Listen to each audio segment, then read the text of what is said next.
Okay, great. So let's move on. So last time we spoke about, what was that? We talked about the recurrent neural networks, right? So we talked about the general setup of RNN, like you have multiple. So what was the difference between RNN and let's say multi-layer perceptron? Like one conceptual difference we kind of that was important for us. You remember what was that? Like you have MLP, multi-layer perceptron, and then you have recurrent neural network. They can do different things. Why? Do you remember that?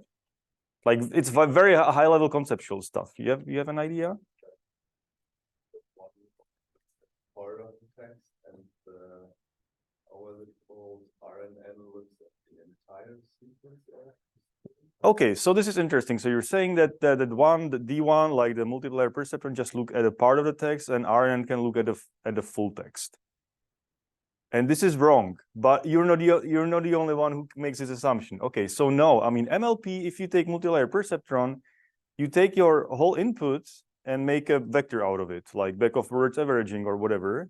So it means your network does see the whole input at once. So this is not the difference. RNN sees that input differently, and the difference is somewhere else. Fixed size of input, and yeah. RNN can take how many inputs you want because of.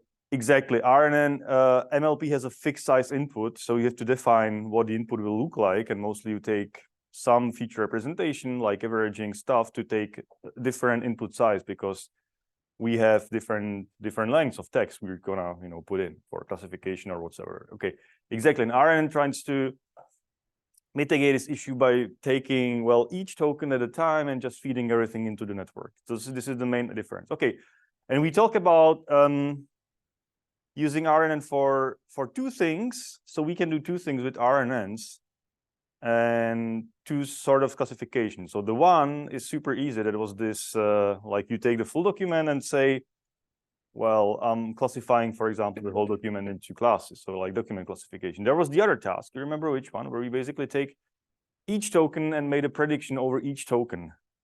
It had a name. Anyone remembers that? How we call that? Or some task which we could solve with that. Like, was there any task where you want to assign a thing to each token in the sequence? Yeah, this is very important to kind of know. So we call it sequence labeling. And basically one of those tasks, so does it now, maybe it rings a bell. So what was a sequence labeling task? We had two examples at least, where you basically say something about each word. You want to predict something about each word. What could that be? You predict, I don't know what the word is, if it's a verb. Yeah, exactly. Yeah. Verb, noun, and stuff like that. So it's called part of speech tagging, for example. So you say each word is a certain part of speech. So you want to tag each word. Or we had this name of the recognition where you say most of the words are no content words like O, and some of them are entities like person names, locations, and stuff like that. And we tag basically each word as part of the entity or not. Okay, so this is what we had, but we had one particular issue with that. One still something which is unsolved. So yeah, so here's again repeating what we just talked about. So we have sequence of tokens and characters maybe, and MLP is work for fixed input sequence length. Okay, this is great. So we have fixed input sequence, and RNN has this variable length of input sequence. So this is what we just discussed. Okay. However, the output is somehow still unsolved. So what we can do is this sort of text classification again. So where we say, let's consume all the tokens and make a prediction. That's what we talked about last time. Then sequence labeling, take each word and make a prediction out of it. But what if you want to do something else? What if you want to generate language? Like you want to do machine translation or summarizing a text. Can you use some of those techniques to actually create a text? Well, you can, and that's what we're gonna be talking about, like text generation again. Do you remember anything about can you generate text using something already? I mean, I'm pretty sure we talk about things which you can use to generate text in a language. Do you remember what was that? Like this concept we were using? We actually spent a whole lecture on that and we would able to use it for generating text.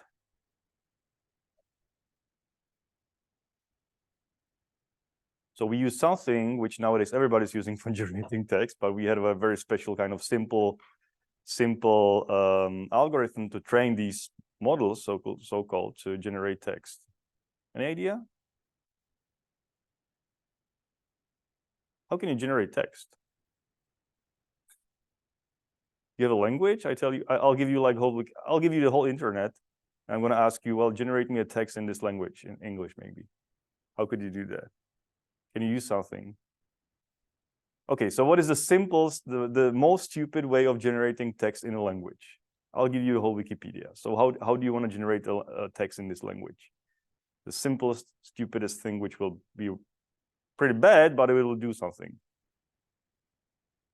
Any idea? Decide on the next word. Okay. Yeah, decide on the next word, seeing the previous word. Okay, we're getting somewhere. I mean, my stupid idea was like, just generate each word randomly, you know, and don't look into the past. It will be just rubbish, right? But it will be somehow maybe I can learn the probabilities of sampling the next word. Okay, but you're saying let's take the previous word into account. Okay, we can do something better. Maybe we can take more previous words into account. Like how many? 2, 3? Yeah. So how do we call a sequence of 2, 3 words or 4 words? This is a very important concept. It's called n-gram. Okay, n-gram. Like n is the number of words and it's n-gram. Okay, so we have this sort of like, we can estimate something from data and we have n-grams. So there was a thing that kind of learn how to given an n-gram, how to generate the next word. What was that? It's the key concept in nowadays NLP language models. We spent an hour, 2 hours and a half talking about language models. Language model, what is a language model again? It gives you, it tells you what is the probability of a sequence of tokens, okay? And given that it's probability, you can take the previous couple of words and sample the next word from a probability distribution. That's it, right? So we can generate, I mean, you should know how to generate text given a simple language model.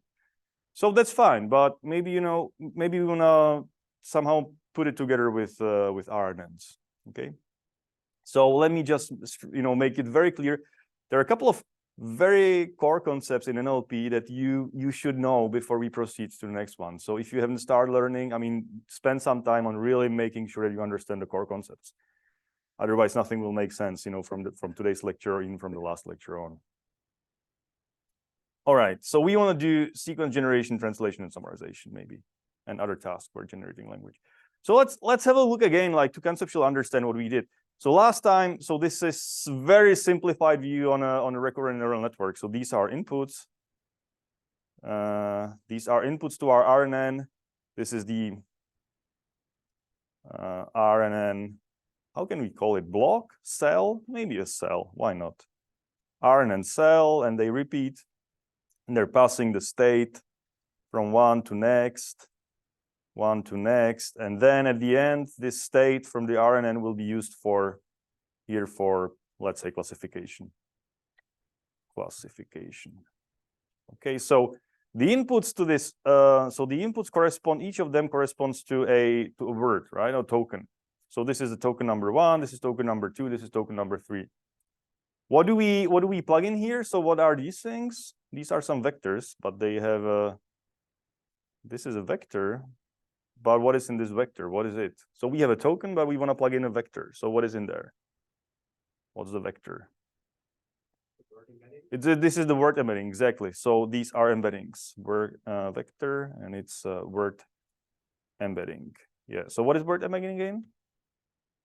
You learn the relationship of different words as a byproduct of the neural network. Yeah. Yeah, it's like a dense representation of words instead of one-hot encoding. So you kind of have a better projection of these words, and they have some properties like similarities and stuff like that. Exactly. Okay, so we have these embeddings in, and then you know, the RNN cell goes through all these inputs, carries on the information from the previous states, and then we end up in the last state to do the classification. So this is what we discussed last week, and there were. Actually, we had two sort of implementation of this RNN cell. One was this very simple RNN, like you just take the previous state and call it a day, and there's some multiplications. And then we had this more complicated, this long short-term memory network. So this LSTM with the gates and, you know, super complicated stuff. Well, conceptually, these are some sort of same because they're just passing from one state to another. So this is what matters for today's discussion. So we don't care today about the actual implementation of this RNN cell, but we just care conceptually about it. Okay, so any question to the classification task? Good. So then the other task we talked about as well was the sequence labeling, where for each token we had this output and run a prediction on that, and we would be classifying, for example, into like say noun, verb, and other part of speech. So it would be like part of speech taggings, where each word kind of has its own class. So we're classifying each word. Okay. So this is what we talked about. Now today, so this is past lecture, and this is today's lecture. And today we're gonna talk about an extension of this concept of this RNN, which we call sequence-to-sequence models. And it basically does what we want to do, because, for example, if you think these three inputs are tokens in one language, and these would be tokens in another language, then what you're basically doing is machine translation. You're taking tokens in, so text in, and it's coming text out. That's what you want to do. And also, what you see here, that the number of the output tokens might be different from the number of the input tokens. And I think I have a next example on that. But conceptually, we call it sequence to sequence because this sequence comes in and a sequence of tokens comes out. I mean, these are vectors, obviously. So, I mean, we know what these are.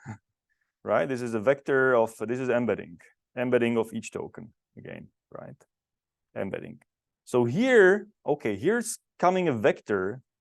So what does it mean? I mean, if I want to output a word or a token, how do I transfer it from a vector? I mean, I have a vector which has some dimension. So let's say this is a dimension 100. But I want to produce a word. How do I do that? So first I need to know something about my word. So I need to construct a thing. What is this a thing? I need to know yes. I need to know the vocabulary. I need to know how many words are in there. Okay, so let's say I have a vocabulary. Okay, V is the vocabulary.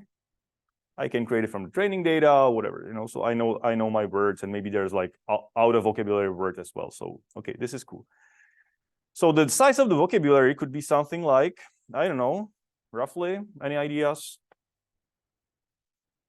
Maybe 50,000, maybe 100K. Okay, let's say 100K, 100,000 words in the vocabulary. So what I need to do is to somehow translate this output vector into okay, I have vocabulary. So how do I represent a word using the vocabulary?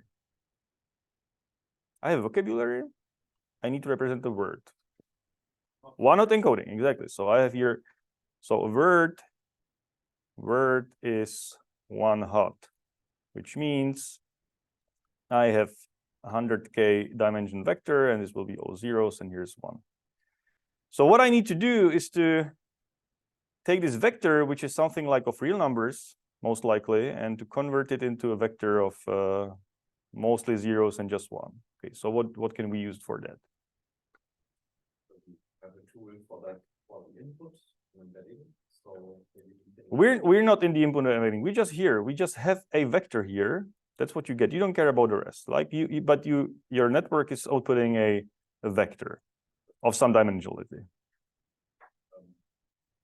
In the embedding, I do one direction from my vector to some representation in lower dimensional space. Yes. I can like that for the other direction.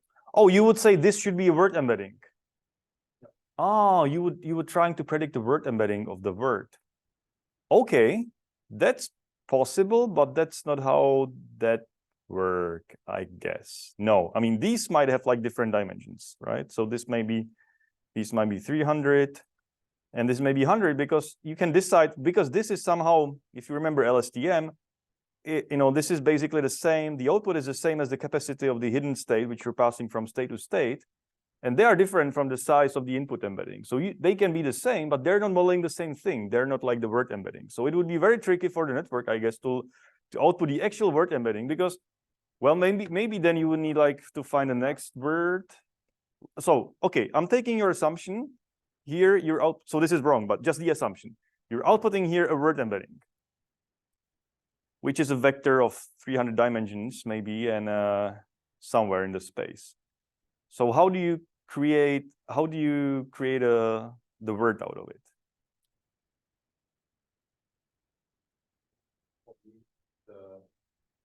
The thing we had in embeddings that we wanted to be things similar to each other.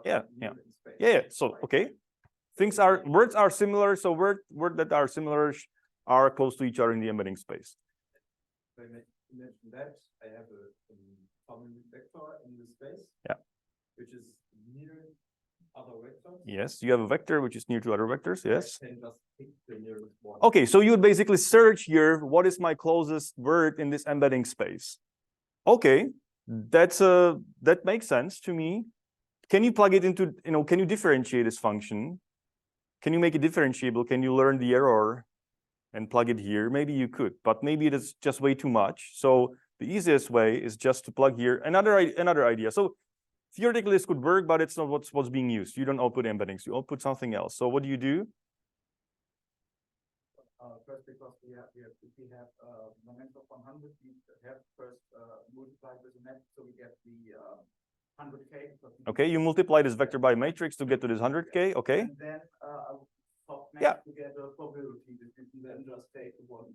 Exactly. Exactly. So you multiply this by a matrix and take softmax. What is softmax doing is bringing a vector to almost, to probability distribution, and so most of them will be small and some of them will be high, and the highest one will be the word you're gonna just generate. This is how you get. This is much easier basically because you're trying really to predict the word. You're not trying to predict the embedding of the word. That would be like maybe too much to learn. I don't know. I mean, maybe somebody tried it, but I'm not aware of that. Okay, so you basically you want to create one-hot encoding because this is the word you want to generate. Okay, so you generate the word. If you recall, narrow language models. So we talk about language models, and we had narrow language models.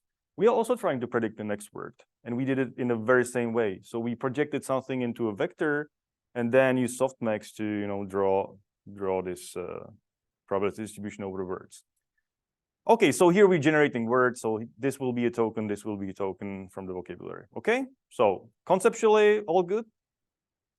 Nice, good. So this is just repeating what we discussed already. So sequence classification or sentence classification, where you take inputs and predict classes. Okay, this is basically just repeating what we discussed already. Then sequence labeling, we discussed that already. So part of speech tagging, name and recognition, stuff like that, where basically each output is a representation of each element to same decoder layer. Why is it decoder layer? Why not? But it doesn't really matter. So just you take representation of each element and then just decode means like sort of translate it to the tag here. Okay, and then the sequence to sequence is something we're gonna spend some time on today. So why is it sequence to sequence? We talk about it because we have sequence of inputs and sequence of outputs. These are words translated into word embeddings, and these are outputs of softmax or one-hot encoding. So if this is gold standard data, if this is okay, so let's maybe let's spend some time on that already. So let's say you have a word, the cat said, and its translation to, okay, do you know any language where you can say the cat said in 2 words?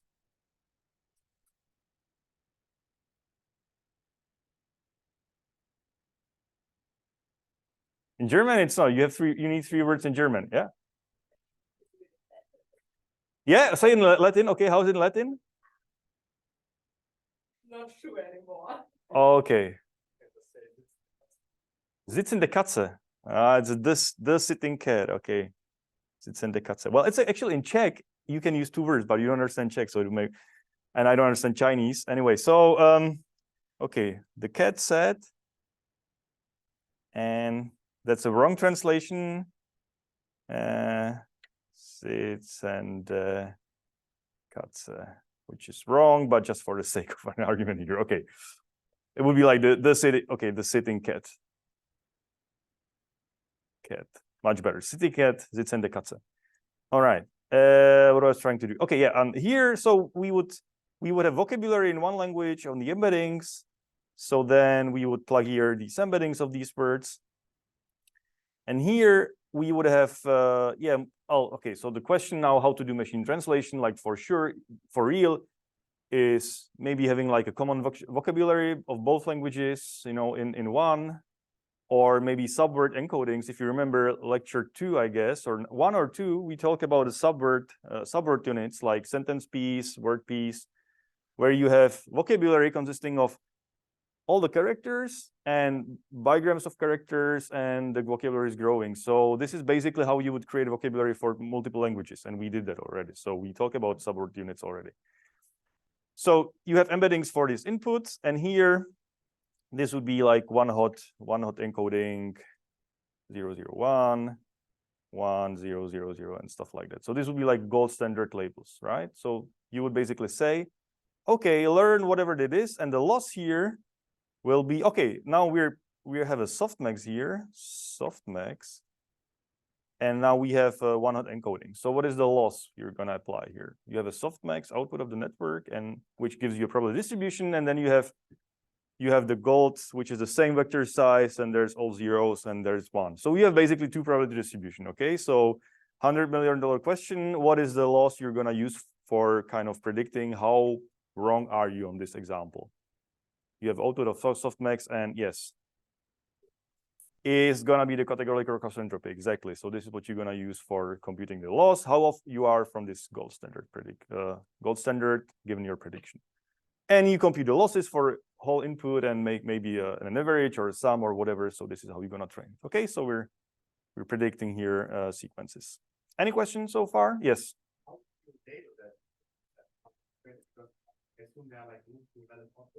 Oh, okay, yeah, there are multiple valid outputs, exactly. So you have to, I mean, for training, you give just the one truth translation, so to say. So you have to really have, you have a pair in the sentences, the sitting cat, and then sitzende Katze. Okay, so this is in your training data. You can express this in one hot encoding, and this, okay, so this is, the first step is one hot of, let's say, of subword units, like sentence piece. And then here you have embeddings of the input. And here you would have this one hot unit. So this is what you plug here. But you have this kind of strong signal. And this is an advantage and disadvantage as well, because you're showing the only one correct translation. What you can do, of course, is have multiple translation of the same input. So then once you train the network to basically trying to predict both of them, which will confuse the network, but maybe the amount of data will kind of overcome this sort of noise in the signal, I would put it like that. And of course, then the question is, how do you evaluate that? So how do you evaluate machine translation?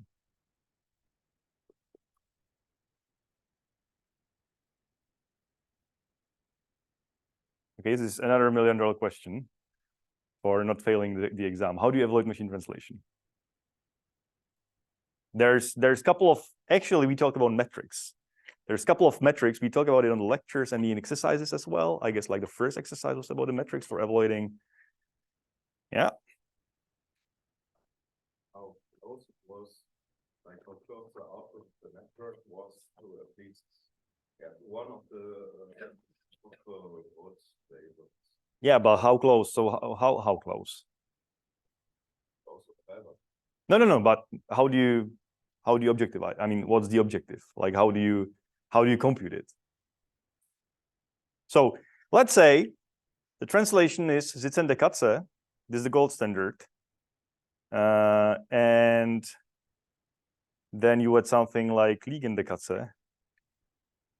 Would be the output of your like inference time. Okay, so you give it the sitting cat, and your model is already trained and outputs liegende Katze. How do you evaluate this? Okay, so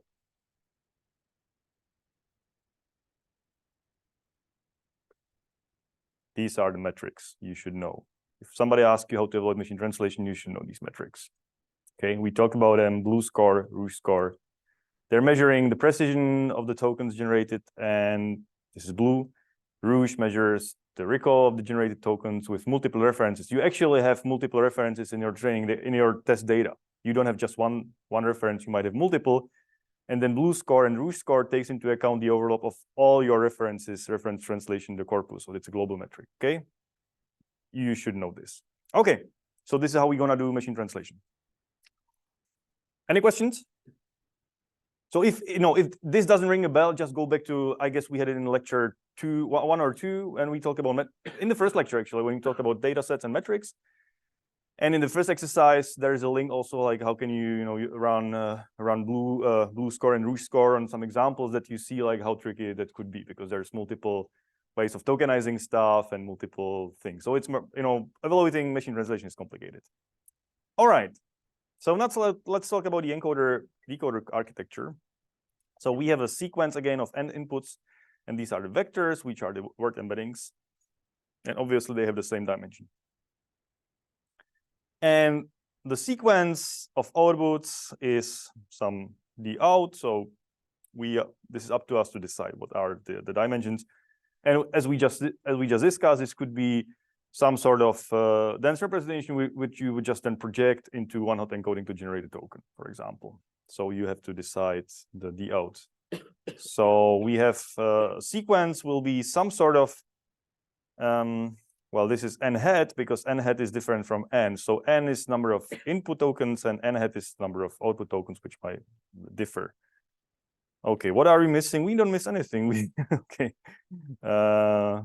we don't miss anything. Yeah, we just discussed it. So there's a glitch in the slides. I'm sorry about it. I just rearranged the slides last night, and I didn't kill this part. So we talk about already machine translation. I don't know. Is this real German? It doesn't sound German to me actually. I mean, like yeah, I mean it is German, but would you translate it like that? How would you translate? I like attending deep learning lectures. How would you translate it? Like that? No, I don't. Really?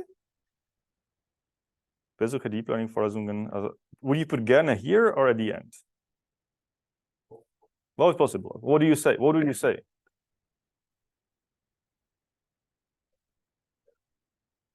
Yeah, so it's like, okay, good.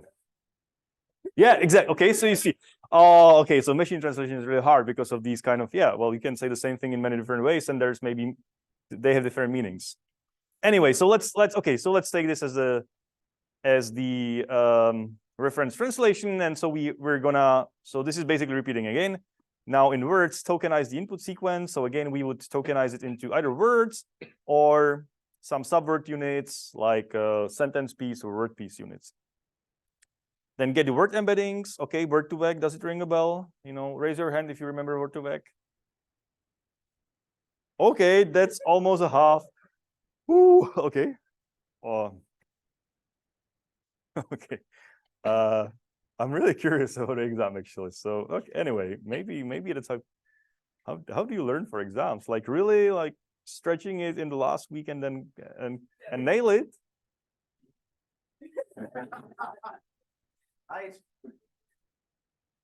Okay.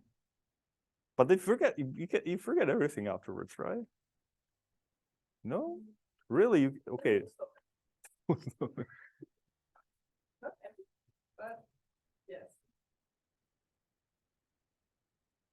All right. Yeah, okay. Well, it's your choice. I mean, it's really interesting. Okay, so word2vec. Okay, maybe you wanna. I'm gonna get like a spike in the views on YouTube. I see that before the weekend. No, it's true. Like the weekend before every exam, like subscriptions go up. Because the people just realize, I have the exam next week, so I want to, watch maybe on this YouTube. Oh, there's YouTube videos. Okay, very cool. I didn't know that. And they just watch everything, like binge watching. Okay. Yeah. So I'll share the statistics afterwards. It'll be interesting.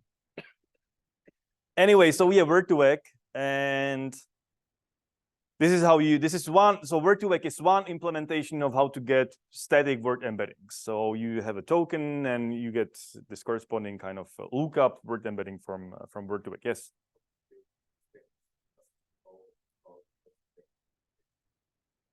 Well, I would expect, like, if I say, you remember Word2Vec, and he's like, I've never heard that. It's like, so that's,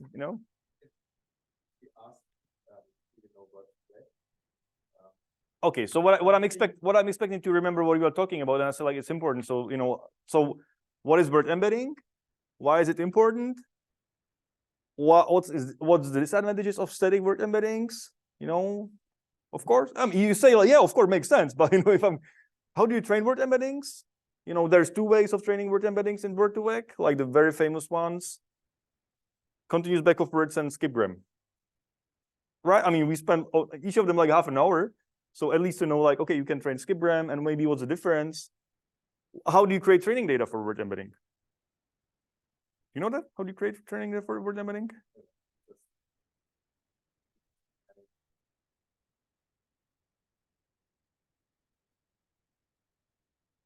Yeah. I would say you use self-supervised. Yeah, self-supervision, exactly. Self-supervised. You just create your data for free. You just cut it into chunks and call it a day. So these things, I mean, these seem like pretty basics to me. I don't want to know, like, what exactly was, I don't know, like, how many parameters and how do you how they did the vocabulary sampling, what was the smoothing, whatever. I don't care. You can look it up. But you should know, like, what, you should know what is Word2Vec, because it's been a while, it's been a thing. It's still a thing in some, in some context. So yeah, does it answer your question?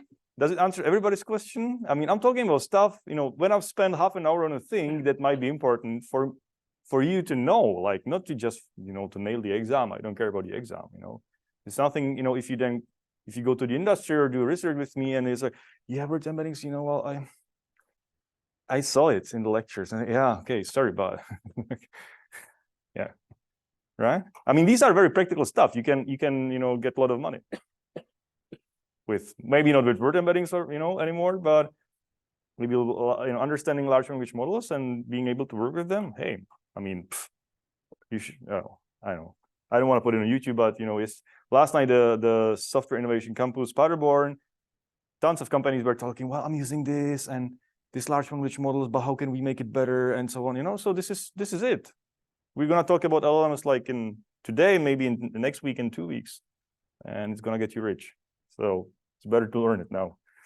Anyway, so let's close this discussion up. Okay. So if you have any questions, what's important, what not, just ask me. I mean, I'm very open. I can't tell you like what I'm gonna ask in the exam, but I'm gonna ask for important things. So RNN. Yeah, so we use the RNN, for example, this LSTM or some other, to encode a sequence of tokens, and then for generate some token sequence in the target language. Okay, so this is basically describing what we had on the slide. And exactly what we're doing is multi-class classification over the target vocabulary. So we're basically projecting into one hot vector and making softmax to pick the next word. So generating variable length sequence, should we spend some time on that? I don't think so, actually. How to solve the issue of varying input-output lengths? Yeah, so neither of these, we can try. I mean, if we were to design it from scratch and didn't know about, the sequence to sequence, we can say, well, maybe for each word, we know how to generate an output for each word. So if we had like the cat said, we know how can we generate part of speech, for example, right? Well, we can as well generate just the target word. We could do that. We can generate here sits and katse.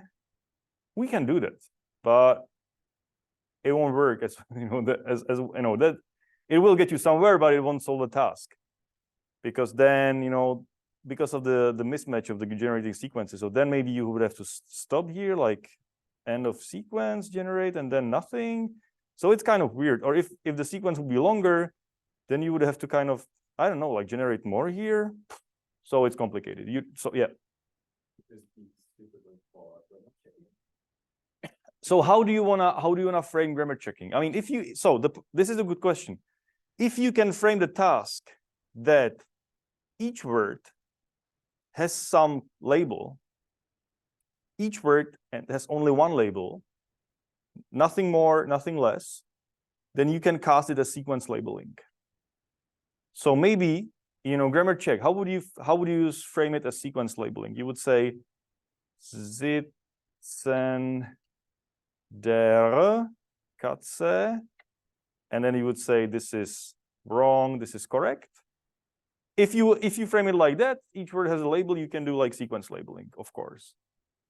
But maybe you want to rewrite it like a grammar check, not grammar check, but rewriting everything to the correct, like, you would ask ChatGPT, please rewrite me as, it's correct, then it's sequence to sequence.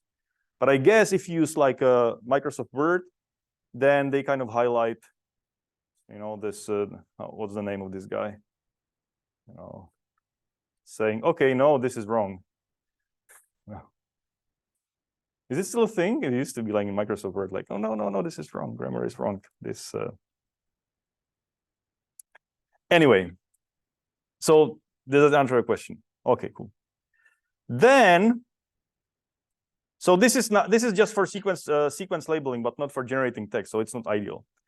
So what we really want is this sort of sequence to sequence models. So we have two parts. Let me just see what is on this. Okay, so we have sort of two networks. It might be the same. So we have the encoder. So encoder is some sort of recurrent neural network that takes the input and creates the final state after n tokens. So this is the final state which is coming out of the network. This is going to be input to another network, which might be actually sharing the same parameters, maybe, or having different parameters. Maybe it could be different architecture as well, because nothing is preventing us to do it. Just provided you having some inputs, and then this could be another network. So it's like it's a design choice, how you decide to build that. But then the decoder network is generating the outputs. So, and the encoder and decoder they have separate parameters. Okay, yeah, that makes a lot of sense, because here you want to learn how to encode a sequence into a vector, and here you want to learn how to output tokens one at a time. So let me ask a question. What is here? What is this? What is this? So this is a vector, right? This is the output vector. What is in here? What is in this vector? Do you have any idea what is in there? Like, what does it mean to output a vector of a sequence?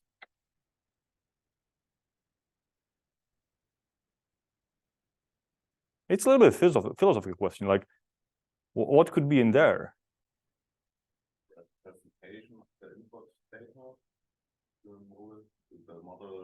Yeah, it's the representation of the input data. So what does it mean? It's a representation of the whole text, right? So think about it, like this network, what it's trying to achieve is to take long text, maybe a sentence, maybe half of a document, and compress it in a way to a vector, right? This is, yeah.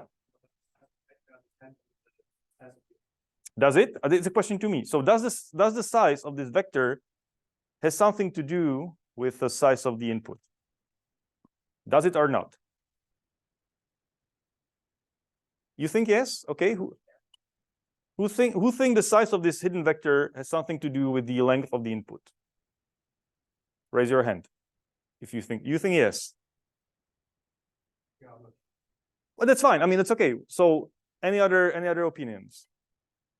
Who thinks it's completely independent of the size of the length, the size of the vector independent of the length of the input?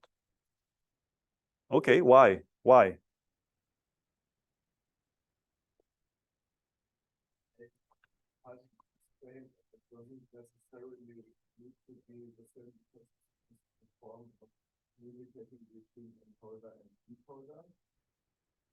So now forget about forget now about the decoder completely, okay? So the decoder doesn't exist, just the encoder, okay?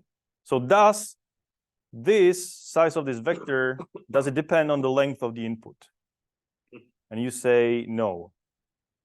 Why? Someone else? You.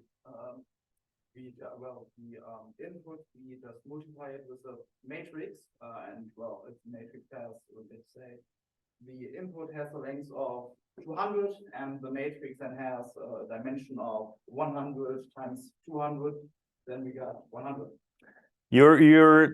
Yeah, might work for input of fixed size, but we don't have input of a fixed size, so that's not the argument. We have variable length input. But I think the representations we chose in between are our design choice. Exactly. Yes. So yeah, it should in our construction depend on how long we expect this encoder stage to be, because if we make this vector like 2 elements. Okay. Yes. Yeah. Sure. Okay. But it's design choice. That's it. Remember, we are saying like, what is the big advantage? I'll see you, but let me just finish it. Okay, so what is the big advantage of RNNs as compared to MLP? Is variable size, variable size input. Because the internal representation, let me just come back, just to make it okay. Don't crash. Here, it's passing the state from one to another. So the state size will be the same here, no matter what's coming in here. This is the recurrency here. We're just passing a state vector. We design how big this state vector will be. If it's 2 elements, it's possible. It could be like 2 elements. Will it work? Maybe, maybe not. It should be something bigger maybe, because you need to carry all the information you need to know. But it doesn't depend, because there's a recurrency. If you remember last lecture, I mean, we had this loop sort of, like an abstract the loop, because you're coming to the same sort of representation. So the vector is always the same size. Okay, so this should set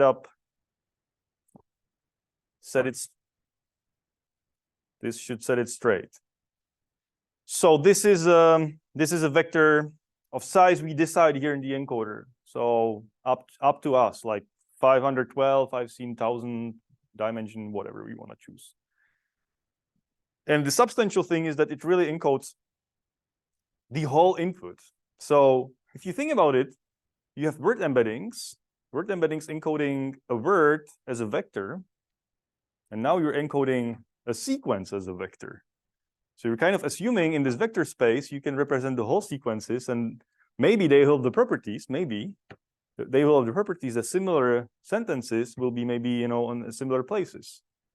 Because if you want to translate a similar sentence, you should know where to start from. Okay, so this is getting tricky. This is really getting tricky, because this has to remember everything from the input. Like every kind of nuance in the source language has to be stored in this finite size vector. Okay, any questions?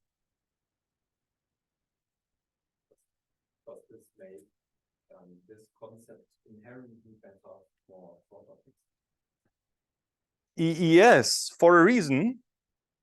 Well, it depends. It depends on the architecture. Shorter texts are maybe better. Absolutely. I mean, the longer, then the more information you need to store. So like from information theoretic perspective, it has to be have more capacity, so to say. Well, we don't take it formally now, but shorter text will be better if you just do like a very short sentences. Maybe the vector could be smaller or whatever, so that should work. Maybe the vocabulary will be smaller and stuff like that. For long sequences, it's going to be hard for one reason, like this one, like more sort of capacity.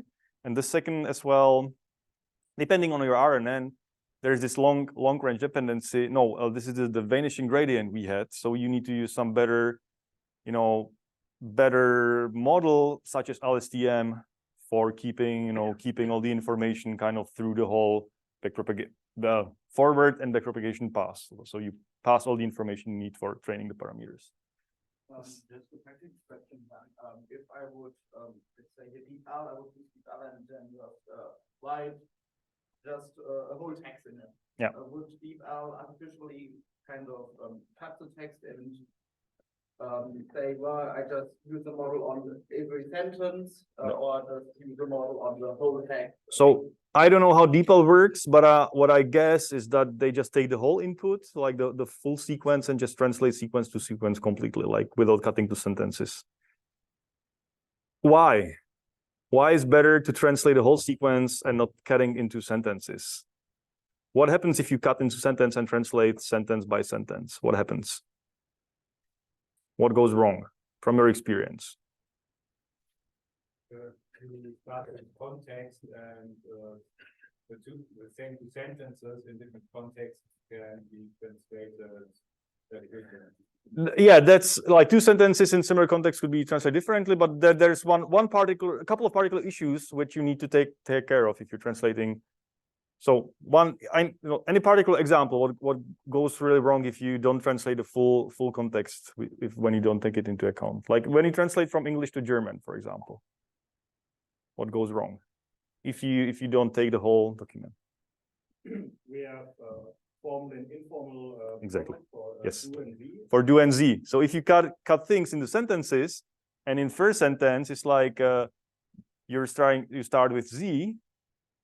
Obviously, in the second sentence, you would need to carry this kind of coreference or the reference that you're using formal language, and then everything which is you should be translated as z. If you don't do that, you're running into troubles, for example. So there is a coreference in the whole document.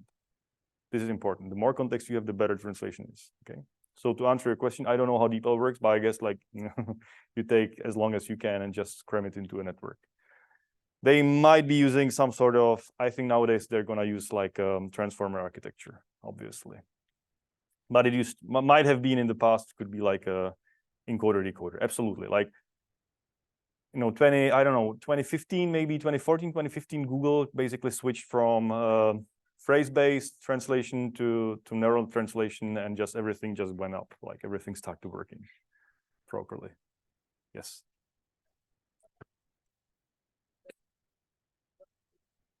Oh, okay. No, this is a great question which I were about to ask. So there's two questions. What are the parameters and the input? So let's talk about the parameters first. I would say there are some parameters which are shared, and there might be some other parameters which are shared as well. So these are the weights, and the matrices in the weights, and this is like in the standard RNN thing.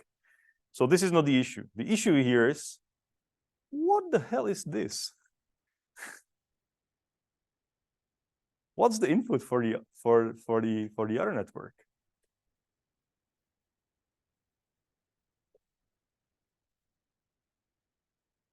This, yeah. Ah, so the text you generated before. Some context for that. Ah. Okay. Any other ideas? And that's true. That's true. You basically, so the question is like, yeah, I mean, here's the sequence, the cat said, and then you start translating, you translate the first word, like D. And okay, you need to think, what is the input here? So you start here, okay, if you do machine translation or any sort of generation task, you start here with a special token, which is BOS, beginning of sentence. I guess so. It's the correct term. BOS. That's what I get. So you have a special token in your vocabulary, which is beginning of sentence. So here, okay, in this vector is the whole representation of the input sentence.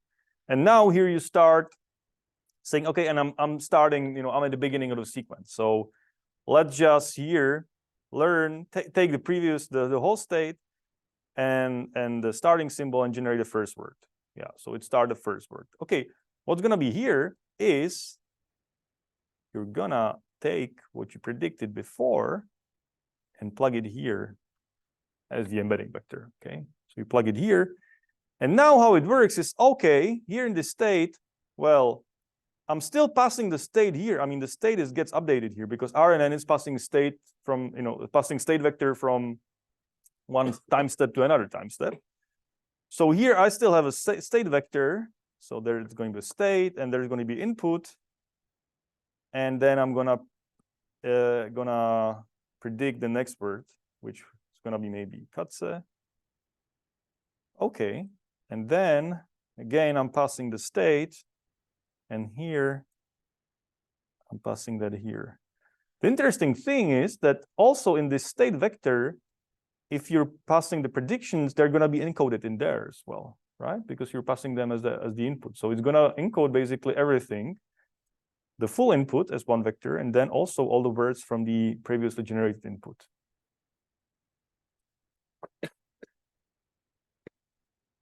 We call this autoregressive generation, because you're taking your own, you're eating your own kind of output. Okay, that's how I understand the term. I don't know, maybe there's another meaning, but this is like autoregressive language generation is a thing. This is everything. This is GPT. Okay. Yes. Then another question, when to stop? I mean. Okay, when to stop? Yeah. So. Just well, I can go on, and well, I would always get probability distribution. Well. Yeah. So what do you suggest? How to stop? I would say maybe if I get for every word a low probability, I don't know. I don't have a word with a probability over 0.5, and then. Yeah. So you would say if I don't get a word, maybe I'll stop. Okay, that could work. Any other suggestion? Yeah. Yeah. Yeah, exactly. That's what actually you do. There's a special token. One is BOS, one is end of sequence, and once you generate end of sequence, you call it a day. Or you say, well, I'm going to limit, 100,000 tokens should be enough or anything. So you put like hard kind of, hard constraint. If you exceed like 100,000 tokens generated, you stop it. But how you do it exactly is you add EOS and BOS into your vocabulary, and once you generate EOS, there's the end of sequence, and then everything is great. This is how you generate a sequence of differing lengths, because this is dynamic. EOS is dynamic. It needs to be generated. Yes, you have a question. End of sentence or end of sequence? So what would be the difference in your view? Like, if you start a new sentence, then you need like to point start again. Well, if you translate a document, I mean, if your document is multiple sentences, so it depends on your document. It depends on what you're translating. If you're translating a paragraph from Wikipedia, well, the end of sequence is the dot, right? So you should also output a dot between two sentences. Excuse me. So basically the end of sequence. What actually? So in reality, most of anyone remembers a data set for machine translation, like the most kind of spread standard data set for machine translation?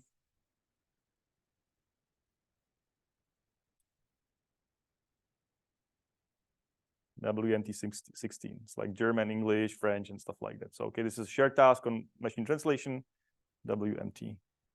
This is a standard data set. You don't have to remember that. I mean, this is data set. If you start working with machine translation, you will find this one, for example.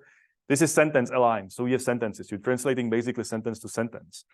Translating document to document, it's actually hard. So there are just few papers now coming from machine translation teams that start to kind of moving away from sentences to document, which is much harder because coreference, coherence, stylistic choice, and stuff like that. So it's hard to evaluate to do so there. So there's this is like active area of research. So the standard thing is sentence to sentence.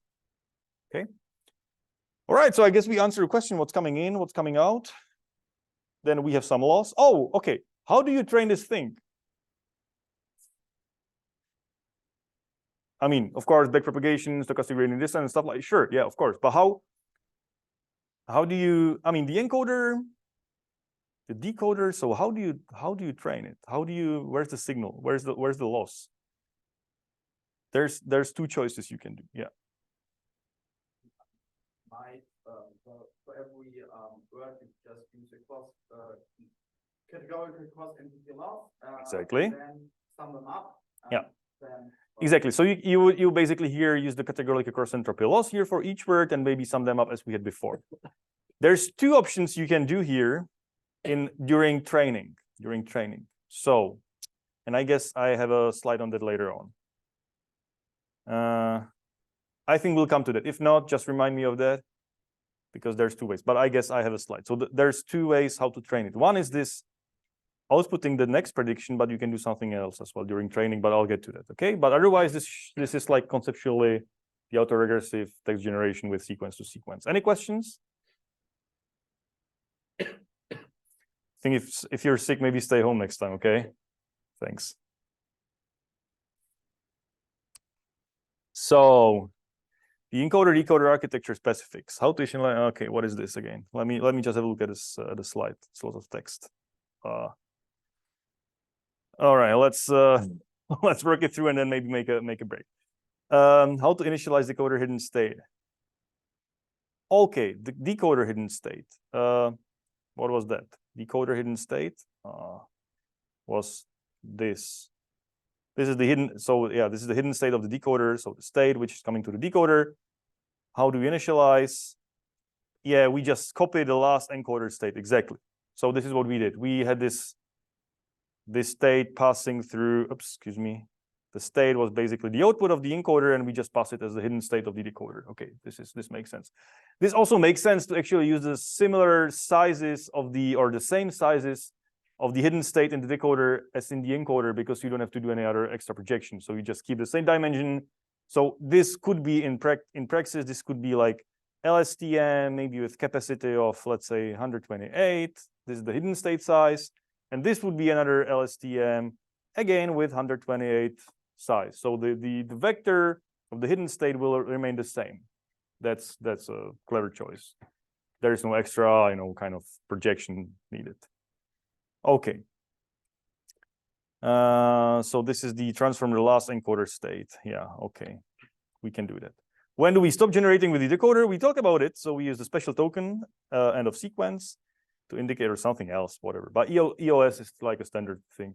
So there's a couple of abbreviations like OOV is out of vocabulary. So everybody knows what it is, like the special token, which is not in your vocabulary. There's BOS, like beginning of sentence or beginning of sequence, EOS, end of sequence. And there could be maybe some, what else? Maybe mask, like later on we will have a special token, which we will call mask for masking things in text, like removing words. But there's just few of these words. So EOS is one thing. Or when the maximum generation length is exceeded. So we talk about it. And we talk also like what are the inputs out of decoder. And as you just suggested, the previous output of the decoder, either the previous output of the decoder or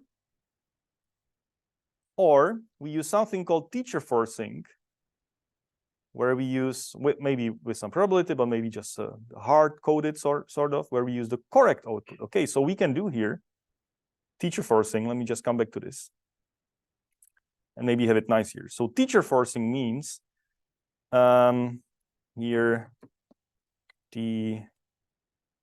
what was it? The cat set, right? Okay, let me just the cat set, and the correct output should be die Katze sitzte. Sounds weird, but why not? It's the same thing. So here, the output with teacher forcing will be BOS die Katze sitzte. If this is the correct translation, I guess so. How would you translate it? Saß. That's klar. Sorry. Sitzte. And I would write saß. This is correct. Okay, nice. Jesus. Yeah, it's a beginner's mistake. I'm sorry. I'm not a beginner, but just no.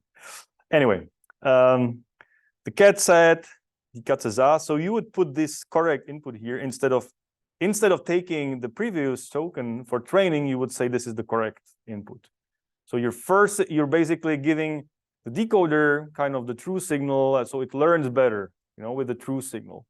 Because if you train it without this correct teacher forcing with the previously generated things, if the first token gets wrong, like there, well, it's going to be super hard for the network to learn that after there comes a cat, like Katze. Der Katze, I mean, it wouldn't like very unlikely produce der Katze because it's just wrong, and so that's what you don't want to do during training. In inference, of course, you don't know the true translation, so you have to do this autoregressive kind of generation. So during inference, when the model is trained and you want to really translate the sentence, you need to generate a token and put it here. So if you screw up the first token, the rest will be somehow, not optimal. Okay, so this is teacher forcing. You have a question? In the encoder we use as an input, we use the word embedding. Yes. And then if you use this teacher forcing, would you then use in decoder one hot? No, word embeddings as well. So the input is word embeddings because it gives you, like, you generate here the word. So this is okay. Yeah, sorry, this might be confusing. So here you generate one hot. Really, like, you generate a softmax, which is sort of like a soft one hot. But if you plug it here, you have the embeddings. Okay, the input is always embeddings. Why is it so? Why do you want embeddings on the input? Because of the properties of embeddings. Because similar words have similar things and similar vectors. So it really helps in the input. The output you need really like categorical thing, like a set of words. So you need just one word, not a vector. Okay. Any other questions? Okay, let me see where we are. Maybe make a break. So this is it. Teacher forcing, the initial input of the decoder BOS. We talked about it. Cool. We covered it on the. Okay, this is again like the output goes to the next input. We talked about it already. And we talked about the teacher forcing summary. Okay. So sequence generation task difficult to solve with a single RNN. Of course, that's why we need encoder-decoder. So this doesn't work. Single RNN is bad. So we need encoder-decoder architecture. Two RNNs. The encoder reads the input and compresses it into a fixed size vector. Yeah, okay, it's fixed size. That's our decision. Could be something like typically in the range of 128 to 2000 or 2000. If it's too big, then you have difficulties to learn it meaningfully, and it's a design choice. And the decoder uses the input text representation and generate the output text. So this is something really to remember or to kind of think about. Like, you really need to cram everything into one single vector, and then seeing this just one single vector, you need to generate a full-length sentence in the target language. This is kind of like hard task. Like, I'll give you one vector and everything is in there. So this is the full meaning of a sentence with all the nice subtleties and properties and stylics choices. So generate me a text in the target language. This is a really hard task. I don't know. Actually, everything like the ordering on words and everything has to be compressed in this single vector. So it's kind of like surprise it works. It really works. It's really surprising. If you code it up and train it on WMT, it will work surprisingly well. Blue scores and rouge scores. Okay. But we can even do better. And there's the specifics like BOS and NOFs. And teacher forcing is great for helping the network during training to really see the correct input to learn better the decoder. All right, so that's it for the first half, and let's make a break until 9:30, okay?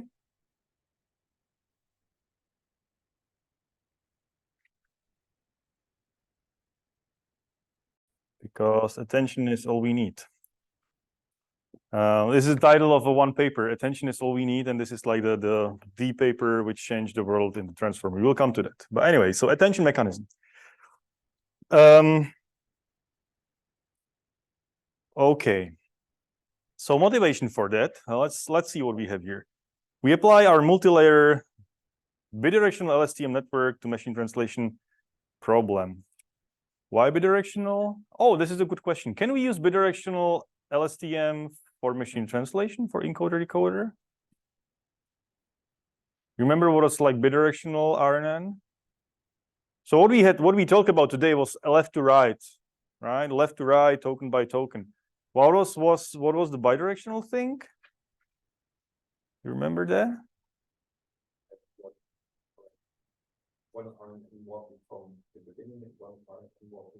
Exactly. We had left to right RNN, and then we have another network right to left.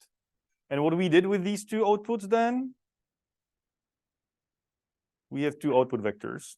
We did one thing. We just concatenated them together. So if you wanna, it learn a better representation of the input. So for example, if you have like dcat set, and one RNN goes left to right. So there's a vector. Today we would plug it into into decoder, but we can also do another RNN, like here comes another vector, and we can basically append it to this, have like one large vector and add it to the decoder. Yeah, we can do that. So the advantage of that is it has more kind of contextual information. From left to right, right to left, you see everything from both sides, so there's better sort of information flow. You can do that. So that's fine. Okay, everybody agrees. Like we can do bidirectional on the encoder. We cannot do bidirectional on the decoder because we're decoding, from left to right, the next word prediction. So we cannot go from both sides. It's kind of. Could we? I could say that's a problem because for me this internal representation, the vector I get from the decoder is more global context. So yeah. And this feeding in the from one word to another in the decoder is more local. Okay, this is interesting perspective. So you're saying like from one word to another is local and the whole context is global. Actually, yeah, why not? I mean, yeah, that makes sense to me. To some extent, you have all the information in one vector, and in the decoder. Well, the decoder also has like a global information, the hidden state to some extent as well. So, for example, with putting in the previous word, I guess I would expect some properties like word endings and stuff like that. Being more caught in that, and stuff like meaning. That's what I don't know. Maybe, but maybe not. Maybe maybe you weren't just expecting too much from the network. But in the decoding phase, what do you mean when you embed it? I mean, when I decode, it's just the vector you pass along. So it's all in there. It's all in there, yeah. It's all in there. You have just better. Well, actually, you could theoretically do the encoding of the next word, just taking the whole basically encode. This would be like the encoder. This would be the decoder. You could cram everything into like bidirectional as well and make a representation. You can do many things. So I don't think I mean, I understand your reasoning a little bit. I don't think that's the reason why it matters or why it works. But maybe it's interesting to think about it and try out like empirically. So many of these kind of assumptions are because they work. And then later on, you're trying to find a theory behind it, why it works. Welcome to NLP for, with deep learning. It's like, well, yeah, there are some theories, but mostly it's a lot of engineering and you try stuff and it just shows to work, much better than others. And they will stick around for some time. Okay. You had a question? No. No question. We could also make a decoder that just decodes from the end. Yeah, I mean, you can make a decoder that decodes from right to left. If you plug in sentences like which are flipped, then you can do like it's conceptually the same thing, right? I mean, it's the same kind of computation, same thing. Yeah, but that's so because it's the same thing, it doesn't make any sense. I mean, yeah. Okay, the problem here is the long dependencies. And we come to the question to the length of the input. I mean, somebody was like about the length where it plays a role. So of course the hidden state is finite. So it's like a vector. It's still real values vector, but it's still limited. It's like 100, 128, 500, something like that. But the more tokens we read, the less it remembers individual tokens, right? This is the global perspective we were talking about. Actually, this is a nice way of thinking about it, because we have to remember, we have to cram everything into one vector. The vector has the same dimensionality, no matter whether the input is like 1 token, 2 tokens, or 100,000 tokens. But of course, if you cram 100,000 tokens into one vector, you might be losing all the tiny details that are in the input sentence. It's contrast to like, having just 2 or 3 or 5 words cramming into that, okay? This is the conceptual thing, like you really want to express the whole sequence, no matter how long it is, that as a single vector. So the longer the sequence gets, the harder the task will be, because you need to plug in all the nonces, all the stylistic choices, all these formal, informal stuff. All the things has to be in there. among other things, like the information, what is in there, you know, word choice and stuff like that. So for longer text, it's getting much harder. It works still though, but it's hard. Okay. And excuse me. The problem here is that, okay, so here's blue scores. Now everybody knows what blue scores are again. Okay, cool. So this is like the higher the better. And there are, this is from a research paper from 2015 that kind of proposed that the proposed attention for machine translation, which we'll discuss now. But just shows this, how big the problem is. So the sequence sentence length could be from 10 tokens to, let's say, 60 tokens. And if you just use one of those simple RNNs, encoder 50, I don't know what a 50 means, or 30 might be the size of the encoder, I don't remember, but doesn't matter. It's like, just for the sake of argument, that the longer it gets, you're kind of declining the blue score. So the worse the translations are, because you're losing information from the input, right? So the longer the sentence, the worse the translation are becoming, until almost it doesn't work for long sequences at all. So it really works for short sequences here.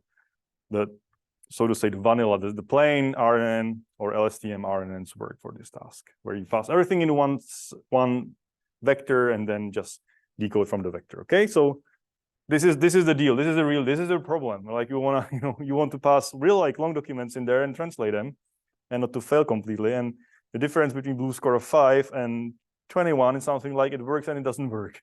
I guess, like, maybe, we can draw a line somewhere here and say, like, well, whatever is underneath is just, it doesn't translate anything meaningful, maybe. Right? So what can we do? So our recurrent state does not have a perfect memory of the previous content, but it should know which content was relevant.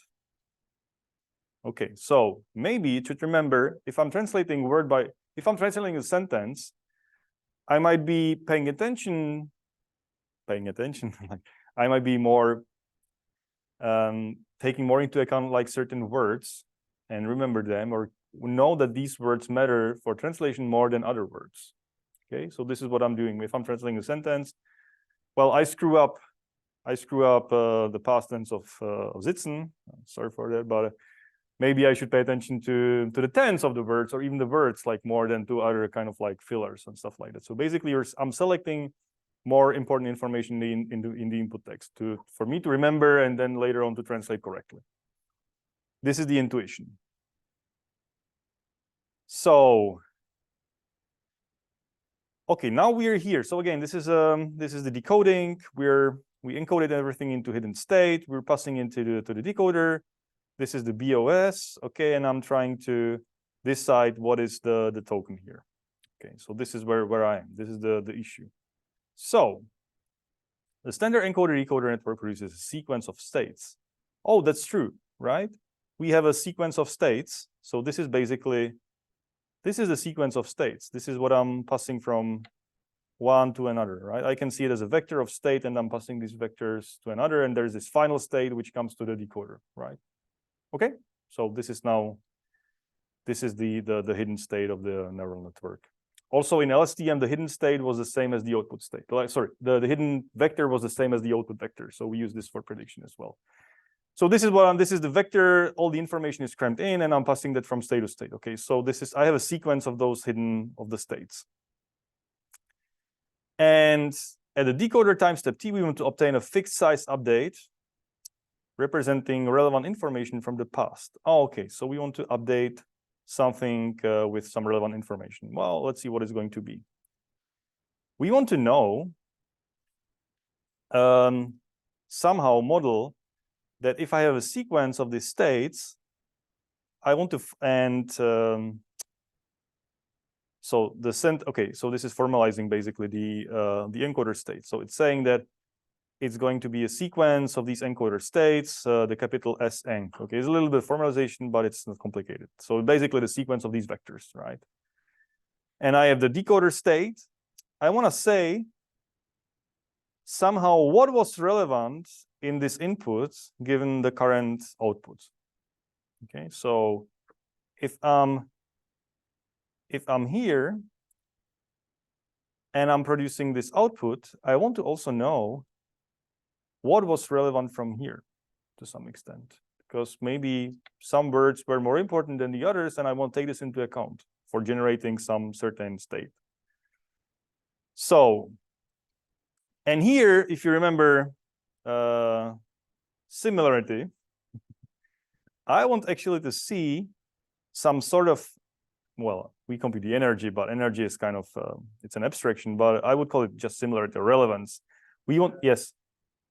So that I'd expect energy to be something like the exact inverse of similarity.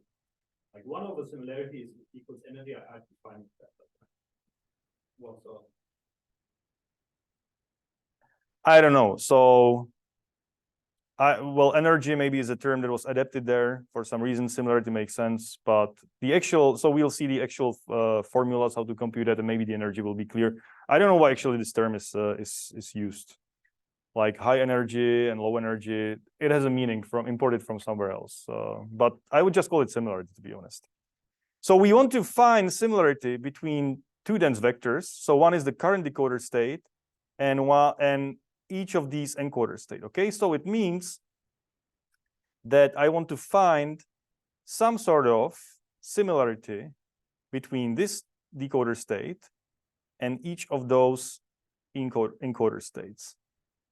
And this similarity should tell me which of these encoder states are somehow more important for the current decoder state.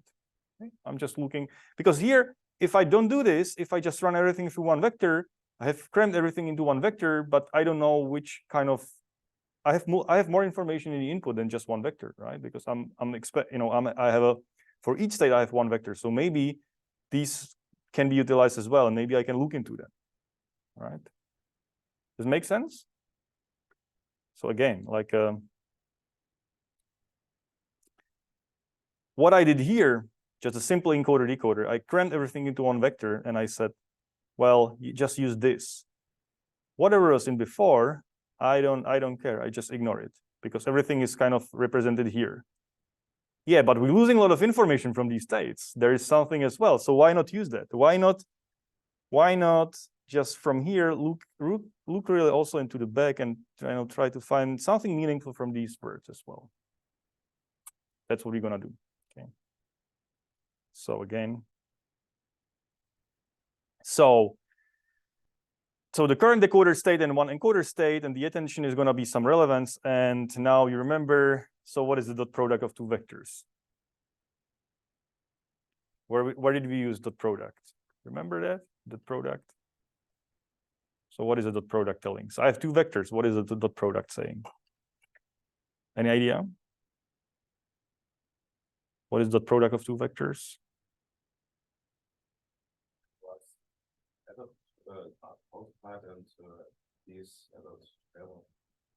Element-wise multiplied and added together is how you compute it, but what does it mean?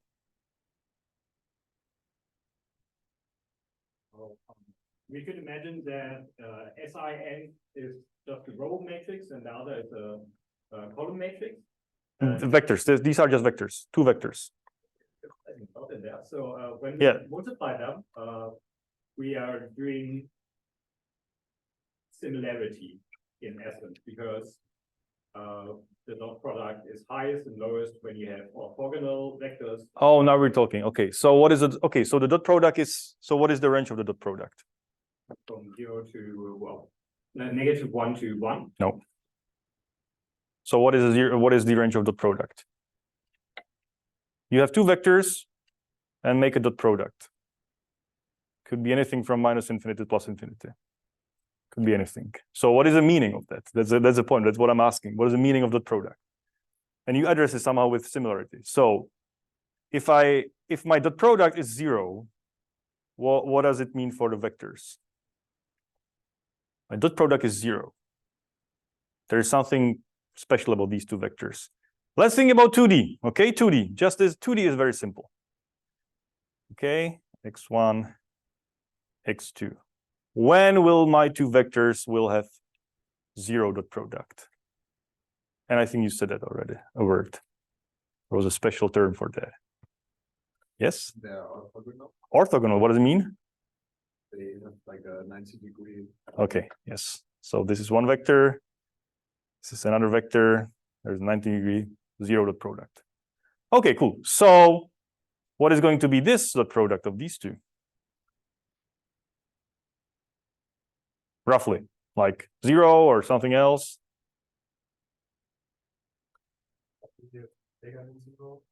Sorry, I didn't understand. Big and not bigger. It's going to be a positive number. Yeah, because they're close to each other. What's going to be this?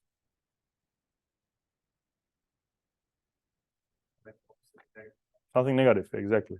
Right? So it's telling you how far apart or what's the angle of two vectors in Euclidean space is dot product. Okay. You can multiply and sum up together. That's how you compute it. That's fine. But that doesn't tell you anything about the intuition, like about the similarity of two vectors, you know?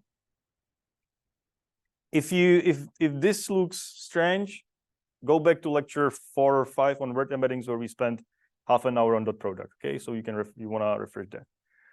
So the dot product is actually telling you the similarity of two things. And yeah, I'm gonna use it for saying, well, I want the vectors to be similar. I want to learn somehow that some words are similar, which means they are more important. I should pay attention to them in this current decoder state. Okay, so I want to compute basically again from each of those states. I want to see how similar. So there's going to be attention, which is similarity. Here's going to be attention value. Okay, so these all attention values are the dot product, which is just a number. Okay, that's what we just discussed. So for each of the state, I'm going to compare these two vectors and get some sort of attention or similarity score. And if these vectors are very dissimilar, like like pointing in very different directions, the attention will be very negative. If these two vectors are somehow pointing in the same direction, it will be somehow very positive. And maybe these words will be more important. That's what I want to learn, actually. I mean, this will be somehow learnable through the network, okay? But the intuition is like, yeah, I want to just look into all the states, because each state corresponds to what? Each state corresponds to something from the input, a word, a token. Like each state actually corresponds to one actual token in the input. So I want to know which tokens in the input are somehow more similar in the, not in the embedding space, but in the internal state, right? I mean, I'm not looking into similarity of words. They are transformed into the hidden state. So I don't know I don't actually understand what a state means. That's the problem. I mean, there's no representation, like easy representation of the states, because everything is encoded into network and takes also left to right into account. But intuitively, I want to see which of these states are somehow more similar to decoder states, and I should pay more attention to that and maybe use this information of the similarity of these words, of the states that correspond to tokens to generate the next word. Yes. One node looks at all. Yes. Yes. You look at all of those. So we kind of use this notation. S enc is the sequence of small s I for I in 1, 2, and something like that is like the notation, right? So all the vectors, and I actually use this, and this is going to be like a dot product, another dot product, another dot product. So I end up with a vector over the inputs. I'm going to end up with a vector which are real numbers, and each real number is some sort of similarity score. Okay, makes sense? Good. So yeah, this is the same depiction again. Okay, cool. So I'm gonna use the dot product. That's where we stopped. So this is the first thing we're gonna do. So we're gonna basically take in each. So the T is given. So we're at the step T of decoding, right? And we have the full input, full encoding. So for each of the encoding states, we compute the dot product. Okay, this is good. This is the first step. So we get this alpha I. Okay, so alpha I. Again, what is that? V cat set goes into the network as embeddings, and we have the state. This is going to be S1, state 2, state 3, which means this is going to be alpha 1, alpha 2, alpha 3. Okay, because now we're somewhere at the decoding step T. So I have this vector of alphas for each of the states. Okay, everybody's with me? Good. So we have this alpha. Then I'm gonna do, okay, so this is the alpha. I'm gonna use, I'm gonna create alpha head, where I just, so the, okay, I'm just make it smaller, the dot product. So this is a real number, right? This is a dot product is a real number. And it could be anything from minus infinity to plus infinity. And if the vectors are kind of pointing in the same direction, and one vector is very large, okay, so what is the dot product of this? Of these two vectors?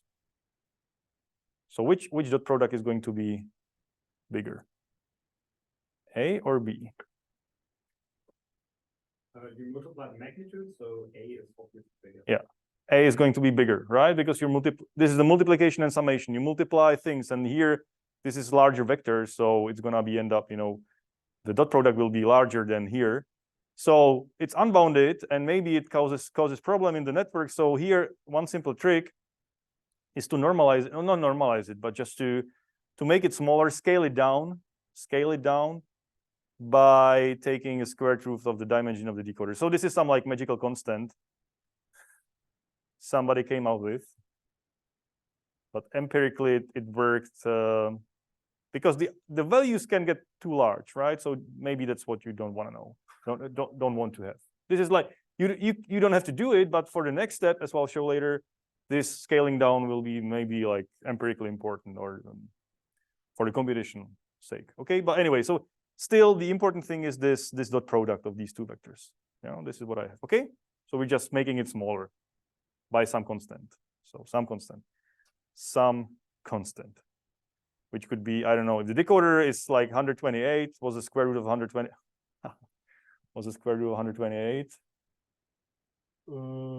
8 times 8 is 64.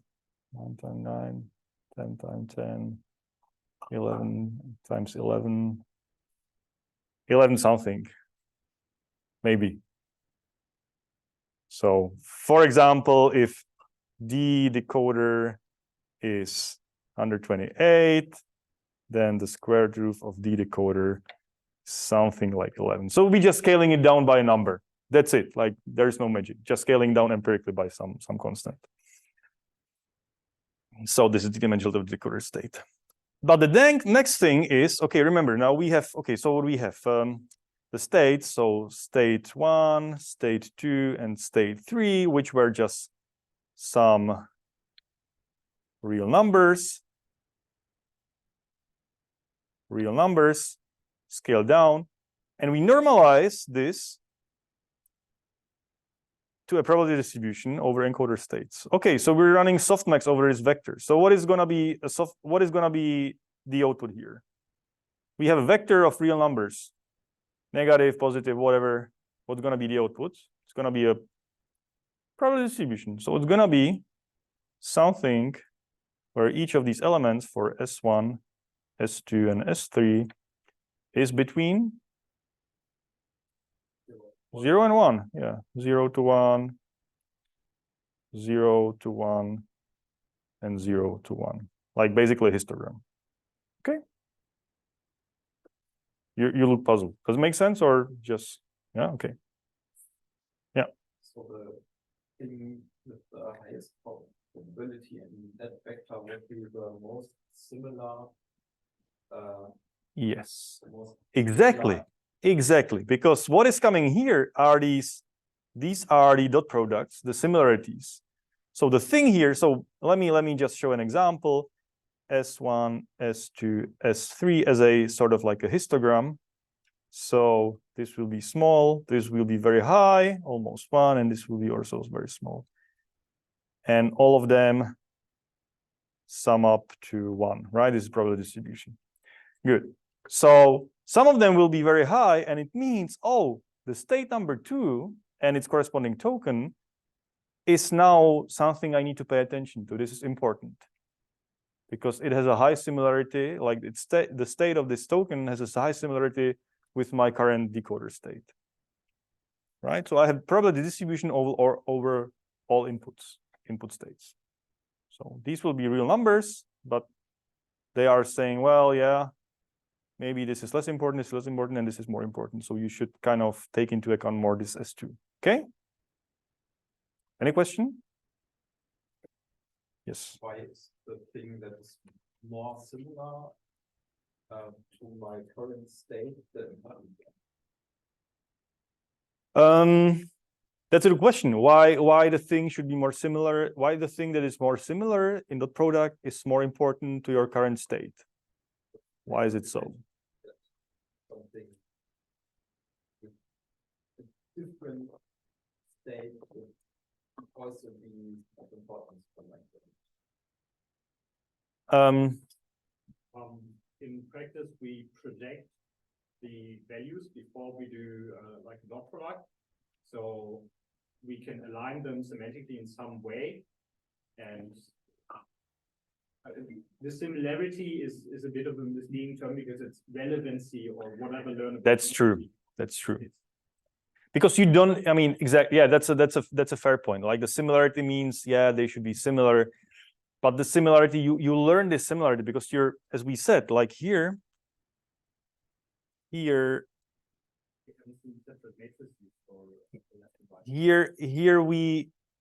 projecting into some space. Like this is the D dimension of encoder. This is the dimension of decoder. It might be the same, but here we projecting to some space. But this projection is learnable.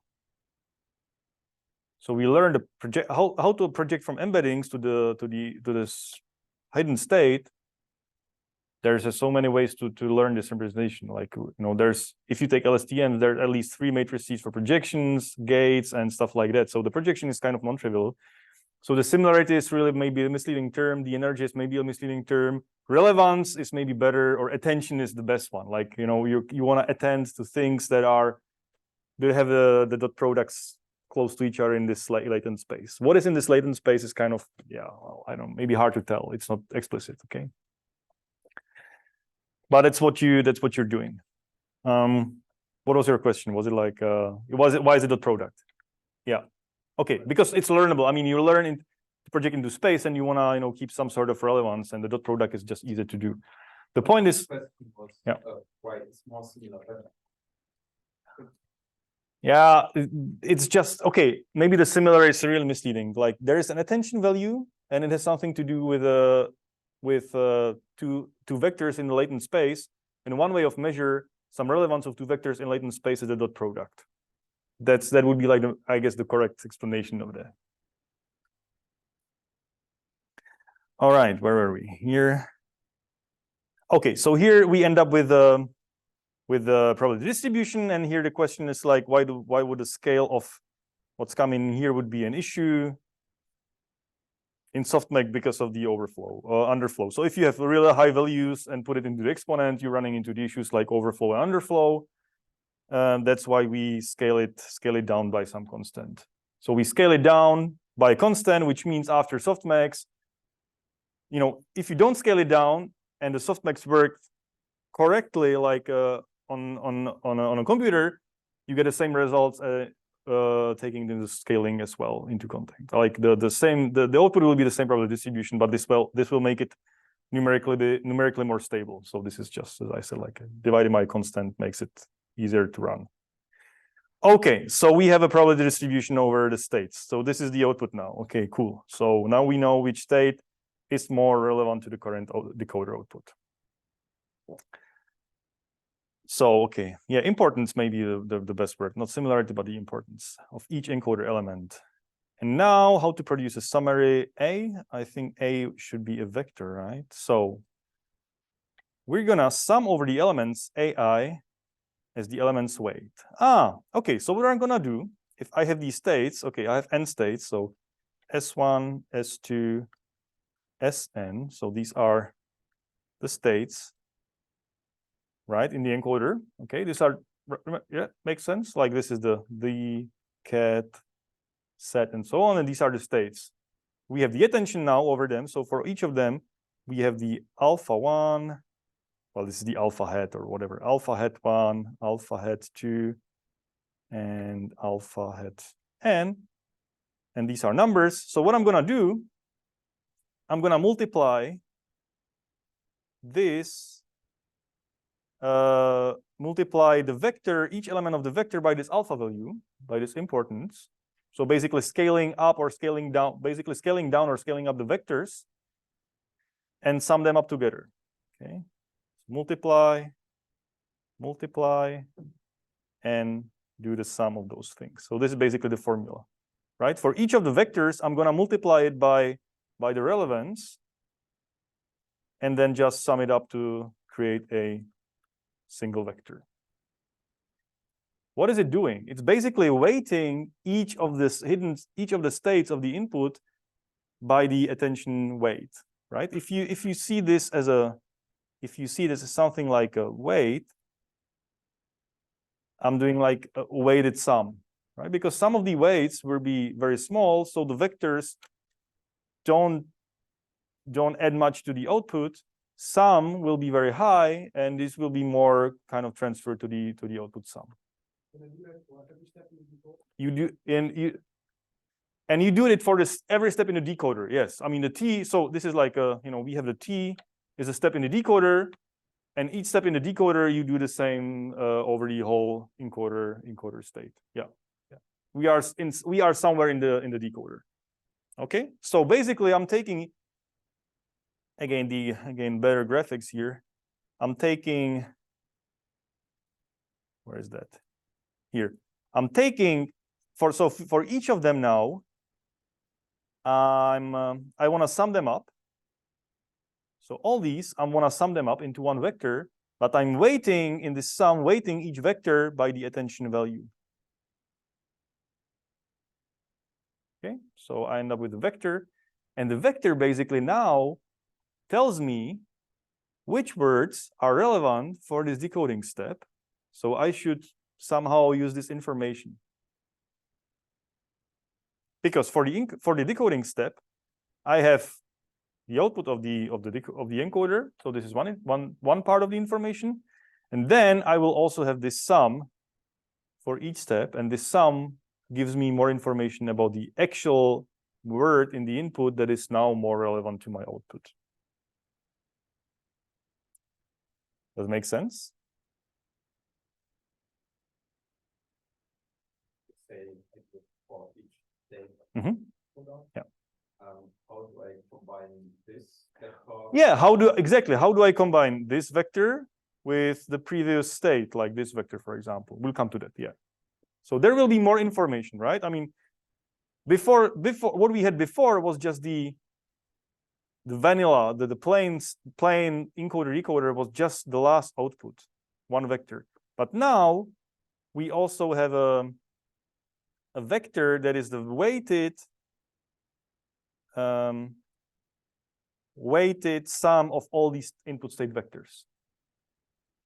And the weights are decided based on my current state in the decoder and the relevance to each of them, which is this dot product. And this is what I'm kind of saying, yeah, well, maybe some words are now more relevant than some others. Maybe a stupid question. There is no stupid question. No, there is no stupid question. It's a vector, because if I have a sum, I would say it's a real number. A is a vector. This is a vector. Because of sum, I would say, well, I Yeah. add every. Yes.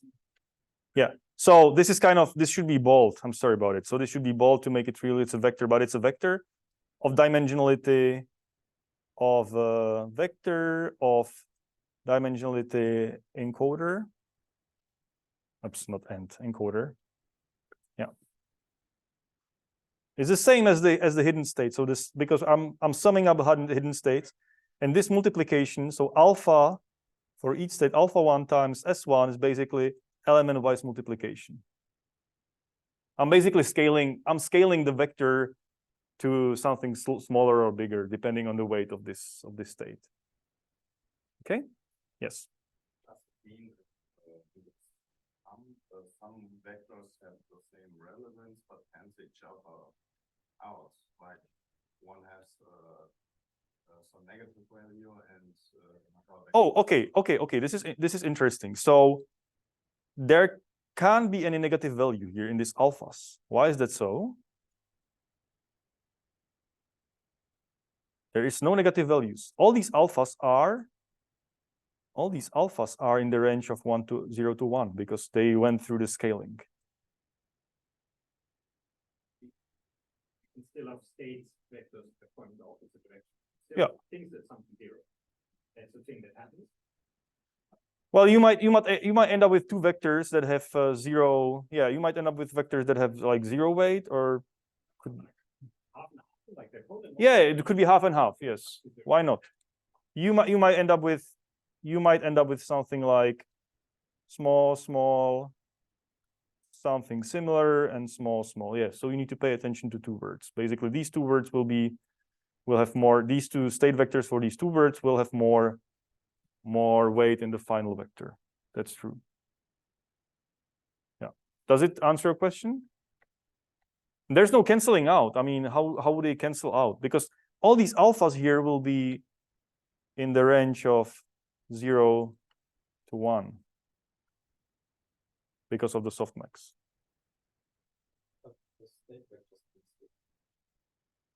Oh, yes, of course. Yes. I mean, of course, yeah. They could be, yeah, the state vectors could be negative, which means here this will be any real number. There's unbounded.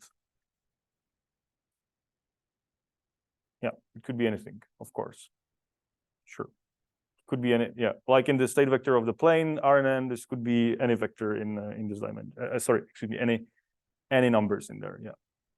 But you're paying attention. I mean, you're weighting more these which are more relevant. That's the main idea. I don't know if it answered your question because I didn't really understand it, but maybe you want to rephrase it. Yeah, I meant this. So only the relevance gets high when these values are big. The relevance gets high if the dot product is high. Or, yeah, exactly, high, yeah. The higher the product between the state vector and the the decoder state vector and one of those, let's say, I vector in the encoder, if they have a larger product, they will have a large attention value, which will be scaled into 0 and 1, but it will have a sort of like high probability. Does it make sense? Yes or no? You don't know. So what is unclear about it? Let's work through it. I mean, that's fine. So think about it. I'll get to you and then to you, okay? Pick up that question. Because I think the question is, if we have two statements which are just looking in different directions, like let's say they have the same length. You have two states that look into different directions. Yeah. And so they would then in the sum cancel each other out if they have kind of the same name. Okay, so you would say let's have S1, S2, and S3, just two size vector. Okay, so it would be -1, -1, 1, 1, and 2, 1. And let's say our ST is gonna be, I don't know, 0, 0, no, 0, 0, no, 1, 1. Okay, so then what you do is to compute the dot product. So S1 dot product ST is what? -1 plus -1 is -2. So alpha 1 is -2. Alpha 2 is 2. And alpha 3 is 2 plus 1 is 3. Okay, correct? Yeah, okay. Then we do softmax, which I cannot really do per hand. So it's going to be e to -2 over the sum. So it's going to be, oh, okay. So you did this. This is going to be something like small, middle, and more than middle, something like that. Okay. those which do the opposite direction are just have different probabilities. Yeah. And then, so these will be, let's say, I don't know, you can make the math, but I'm just, making up numbers. So this is going to be 0.1, this is going to be 0.2, and it's going to be 0.7 to make it super easy to compute. So then I would say 0.1 times this would be, so this will become after S1 will become, what was that? Minus 0.1 minus 0.1, then, whoa. 0.1, 0.1, and this will be some number. We sum them up and get the state vector. Yeah. Just for me to get the goal straight here, is this attention is because I have words that may be far away, but important for this context? That's true. Yeah, they might be far away, but they're important for this context because they could be at the beginning of the sentence, but you want to somehow be remembered of them. And this attention will help you to pick them up. So if the words are important, then they will have hopefully high attention value, which means they end up in this vector. So they will be not propagated. You will see them directly in this decoder state. Okay, this is the goal. Yes. Self-attention work without Q and K and D collection. You're asking a question we haven't tackled yet. No, we're not doing, we're doing cross attention. We're not doing self attention. Self attention is like, well, it is, yeah. Yeah. But so what is the question again? I think a lot of confusion is there because well, we are technically talking about self attention. We are always using the same as I's. For the alphas, for the no. Is this self attention? Self-attention is like you do the okay. So we haven't talked about self-attention yet, but answering question like in advance. So self-attention, in my understanding, self-attention is the dot product between all the vectors inside the encoder. So we have encoder, and in the encoder runs a self-attention between each word with each other. The attention number with Q and K and D matrix. Yeah. And then self-attention is you take all the input, and by a matrix you produce Q and K and D. But right now we just take the input and use the identity matrix to produce Yeah. K and D. Yeah, there's no projection in there. Yeah. With just the identity, like semantically dot product, and Yes.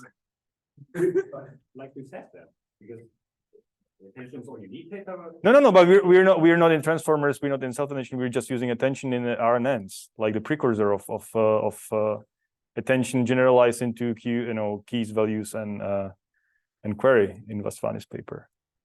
This is the attention like from Dmitry Baghdanu in 2015 for doing attention over RNN inputs, and it was done later taken over to this Vasvani paper.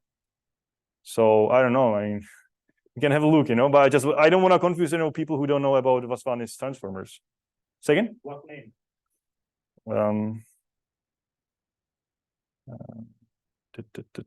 Let me just find out this.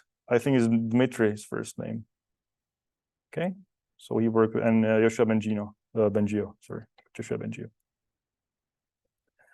So it was like ICLR paper 2015 and the archive paper is 2014. You might want to look it up. So this is what they did, and like okay, but coming back to, so this is what we want to have. Like answer a question like we want to know which word is somehow important for this kind of decoding context. Okay, so how do we gonna plug it into oops, something happened. Oh, okay, crashed. I knew it's gonna crash. What? Excuse me.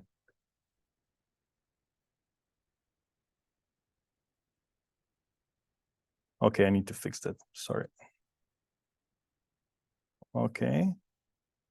Does remember something. Sorry for the glitch. It just some software just crashes. So I need to share again.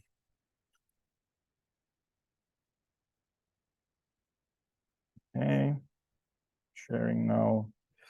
So where were we? So we had this this state. Okay, attention is weighted sum over set of elements. Yeah, set of vectors. And then exactly. So this is again the visual thing. So here, this is the current state of the decoder. Maybe there's some projection in there, maybe not. And this is the attention kind of weighted sum of those, and I'm plugging these two together, maybe concatenating together. So I have information about what is important here, as well as the current decoder state, which is, you know, the backbone of this decoder stuff. Okay. So visual content given current, decoder state, encoder state, computed output of the attention mechanism. Okay, so this is the AT. I think this is the vector. This should be a vector, absolutely. This is the vector. Then concatenate the output of attention and the current encoder state. So that's what I just said. So we're going to concatenate these two vectors together. Visually, they should be longer, but I think we just cram it here to, you know, I mean, this should have the same size as this one, okay? So visually, it doesn't really represent what it's doing, but I'm basically concatenating these two vectors together to get this decoder state as a head, okay? And that's it. I'm going to predict the next token. So the rest is just as it was before. But now I have just much more, so to say, information from the input, because here I'll also somehow learn for the given, excuse me, for each given decoder state to find a weighted sum of the input, all the input states, and the weighted sum is gives more preferences to things that are more relevant to my current state to be decoded. Okay, so this is where I learn more from the input. I don't forget everything from the long term, but I can attend to it through this attention mechanism. So, and I think this example is about machine translation, and it shows, what is it? Why these are the encoder-decoder state. Let me see. So, okay, white attention should be, so we should read it as the, okay, this is a translation. I don't actually remember what is the translation from to. Seems like from French to English, I guess. I'm not sure, so somebody can double check. Maybe it's from English to French. But it's saying that for each word that is being, so let's say it's from French to English, so la destruction de la, and so on. I can speak French, but then it's showing that for each of these output states, where the network is attending to from the input. So we see that when we generate a first output token, destruction, it's paying more attention to la destruction, which makes a lot of sense because these two words are actually important for me to generate destruction, right? Because this is the like more corresponding to the translation of and so on. So I mean, French, English, they have a very similar properties, like linguistic properties. So the attention is mostly like this diagonal matrix. And here we see, for example, here again, so when we are generating the word Syria, it's attending more to two words here. So this was the example where the probabilities of two states would be somehow similar because these two words are equally important in this context, right? So here it's attending to two words from the input, la Syrie, and so on. So this is interesting. I mean, this is can no longer. Okay, so who speaks French? Okay, so this is interesting. Like if we generate no, it's not attending to mostly anything. It's interesting. Why is that so? Nepu no longer, yeah? Okay. Nepu no longer can. So it's interesting. Like can is attended to Nepu. Okay, so I mean it's not always correct in a way that you would see like the one-to-one correspondence, but it's interesting to see what is this produce p plus pro. Okay, what's this? P plus produire. Okay.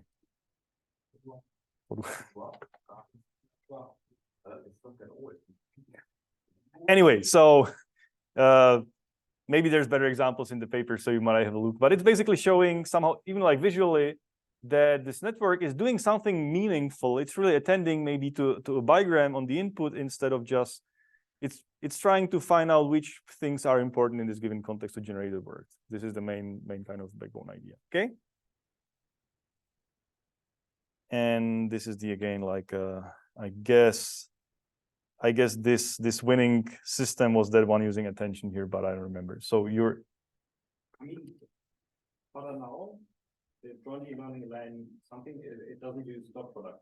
It learns in your network for a line. yeah. So I think we have, okay. So this is the query keys and values, but we have this different design choices. So the energy, you have the dot product, which is in Vasvani, I guess, and I think the Badhanu use some sort of projection here. I think this is a transformer. This is the transformer thing. This is a dot product. What we presented the dot product thing without projection basis. Yes. Who uses that? Is it in self-attention? Isn't it like that? So that's with the projection basis. Oh, there's projection in there. Okay.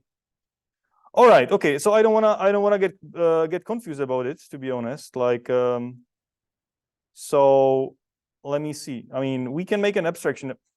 I hope it won't crash again. We can make an abstraction of this and introduce the key values and query, which might be important then later, definitely for transformer architecture, because there will be some projections. Maybe so we use the relevance or the energy score we use today. I think we won't finish today, so it doesn't matter. We talk about this using the similarity as a dot product. Okay, so maybe the dot product is not the best one, and as you said, thanks for correction. So the dot product wasn't the thing used in this original 2015 paper. They used something else for finding the relevance of two vectors. So they used, what was that?